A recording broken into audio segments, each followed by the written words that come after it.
Зайырлы мемлекет тәртіп пен әділдікке негізделген қоғам құруды мақсат етеді.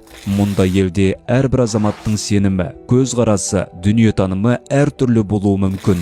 Бірақ бәрін біріктіретін ортақ құндылық заңға бағыну. Заң зайырлы қоғамдағы ең жоғарғы өлшем, ал оған мойынсыну тұрақтылық пен дамудың негізгі шарты.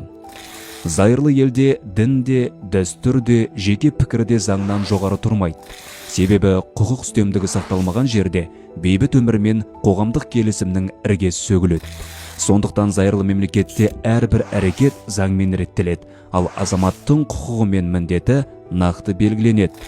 Заңға бағыну тек жазадан қорқу емес, бұл қоғам алдындағы жауапкершілікті сезіну, өз еліне деген құрмет. Қарапайым жол қозғалысы ережесінен бастап, салық төлеу, қоғамдық тәртіпті сақтау немесе өзгенің құқығын құрметтеу бәрі заң мәдениетінің көрінісі. Зайырлы елдегі бұл қағида әсіресе діни қатынастарда айқын көрінеді. Дін мемлекеттен бөлек болғанымен, діни ұйымдары да, оның мүшелері де жалпыға бірдей заң талаптарына бағынады.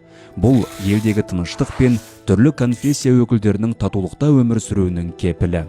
Бір сөзбен айтқанда, зайырлы елдің басты талабы заңды сыйлау, заңды орындау, заңды қорғау. Осы мәдениет қалыптасқанда ғана қоғамда сенім артады, тәртіп нығаяды, даму үдейді.